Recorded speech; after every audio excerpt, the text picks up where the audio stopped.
Welcome back. You've made it to session 6.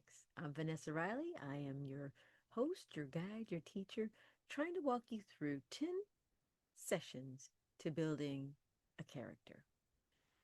This session is about the storm, the internal conflicts, as well as external conflicts that your character is buffeted through as they go throughout the story. Now, as we put our characters together, we've given them a name. We've thought about the relationships that are all around them. We've given them a belief system. We've even talked about their goals, the things they want to do between the beginning of the book all the way to get to the end of the book. But now we're going to talk about the conflicts, the storms that they're facing. We did a little bit of that when we worked on the lie, the possible lie that is shaping the mindset. This is more day to day, grind to grind kind of thinking. If your character goes from A to B with no problems, then it's going to be a very flat book. Not saying that's not the way because it's your book. Uh, but you want conflict. You want things happening, things that are unexpected. Um, and actually, if you have to have a twist, circumstances are great twists as opposed to changing an action of somebody you've gotten us to know over time. I'd rather circumstances force that change. What exactly do I mean? We are talking about external and internal conflicts. Well, what exactly is an external conflict? Literally, the people around you. You're walking down the street, somebody pops you in the face. You're walking down the street, somebody steals your purse, your briefcase. Somebody steals a briefcase that's got your big presentation for the job that you're trying to get. Got a whole nother thing. How do you react? Um, some cases you might let them get away with the purse, right? But if it's that presentation and you might chase, you might run, you might do what you need to do. That's a conflict, and especially if his inner being is talking about, this is crazy. You let a policeman handle it. Stop! What are you doing? You're not this brave. Oh my goodness, we talked a lie. That I have to do things to show that I'm brave. I mean, that is how all this can connect. But what I need for you to do is let's get a map. Think about all the things your character could be facing. So conflict could be bad boss. Conflict could be a failing or dying relationship. Conflict could be between those parents, the friends, all the things that we've been talking about.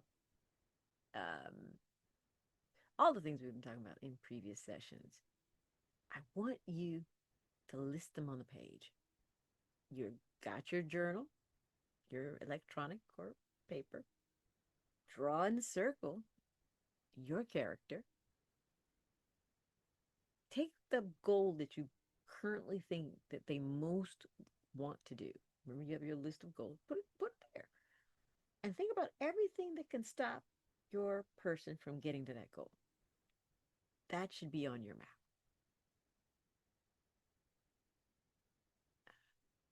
If the goal is some sort of relationship status, I must be married by a certain period of time. Think about all the different things that could get in Bob's way from getting married. Starting with the first one, not necessarily knowing who they should marry. You can have fun with this, but let's even stop this video and take a moment. Just write down all the conflicts, whether it be people, circumstances, everything external that Bob or your character might be facing. Could be society. If you're writing something dystopian and Bob has blue eyes and everybody with the blue eyes is now against society, ooh, Bob might be trying to hide his eyes to get that promotion. Bob might be wearing sunglasses. Bob might have colored contacts. We don't know. But that's against society. It doesn't have to be that dramatic. It could be Society says that you have to take your rubbish cans out every Tuesday. Bob's got things to do. Homeowners Association, whatever it is. People, environment, society. Those are your typical externals. You might have some other lists, but that's a great place to start. The second place is internal, and these are fears. Bob may be afraid of heights. Bob may be afraid of failure. Doubts. Doubts are different than fears. Doubts are doubts in relationship status. Doubts are in your ability. Doubts may be from a supplier. Maybe Bob's got a fashion company and they don't know if the supplier is going to be able to deliver the material on time for this huge client. Doubts. Doubts come in all ranges, but think about that. Once again, on your piece of paper, look at that goal and particularly think about the people that Bob may need to get to that goal. What kind of doubts could Bob be encountering? And then lastly, desires. Bob wants to get married. Let's go back to that example, and has to do it in 30 days. But the woman he most desires has friend zoned him. Now, in rom-com world, that person would be helping to find Bob's next woman, and shenanigans would happen, right? The shenanigans should be somewhere on these pages because those are conflicts to the goal. Bob is looking for that one special woman. The one he really wants isn't available. So now he must come up with that type of relationship and be able to secure it in the time frame for this marriage. Usually, if you do this, usually a lot of money or some sort of stakes on the roll. Sky's the limit. But those are the kind of things you want to consider. What are all the roadblocks, stumbling blocks, externally or internally, that your character may be facing? So part of your homework is to write a scene where your character tries and fails at something. And you want to go, what does this failure reveal about them? Giving conflicts just to give conflicts isn't the approach. You want, there's fun in games, there's complications in all things that we write. If you're writing a mystery, complications are red herrings, right?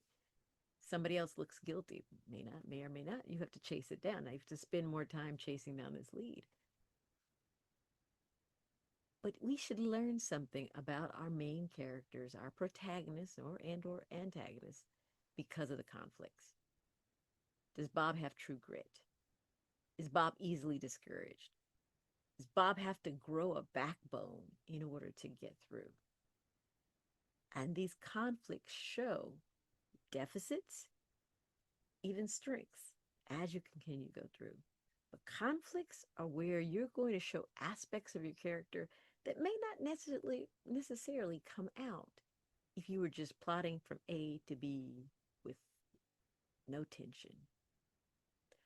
And at the end of the day, all of this is going to make a nice, tense story.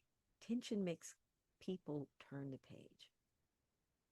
And it also strengthens that moment where the goal is accomplished. Because now we can look back and say, wow, look at all the things Bob had to get over to get that goal.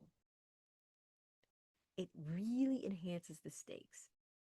And it makes your character more compelling. So, once again, here's your assignment. Write a scene. You've got all these different aspects of your character that we've gone through: value systems, beliefs, goals. Now we're into conflicts. And you're writing a scene where your character attempts to do something on that route to get to that goal, and they fail. What in that moment does it reveal? And if it doesn't reveal anything, then I need you to go back and look at your motivations for Bob, for the goal, and for how well you know Bob from everything that we've done so far. Because every test needs to deliver and give us new insight or new growth or something new to worry about. New insight, new growth, or something new to worry about with Bob with every test. Whether he wins or fails, the reader's learning something about Bob. And hopefully, you're designing it so we root for Bob. Okay, this is Vanessa Riley. This is end of session 6. Stay tuned for session 7, but do your homework.